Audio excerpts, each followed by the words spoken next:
Vamos lá, abocanhar. Hum.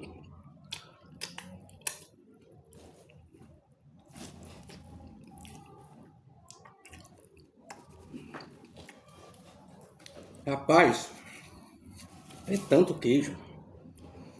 Macarronada com queijo mussarela, milho verde. É delicioso demais.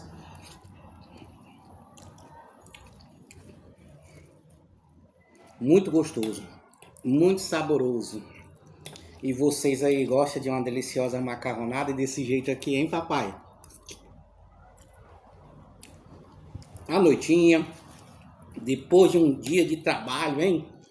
Aí o cara chega em casa e pega uma deliciosa dessa aqui.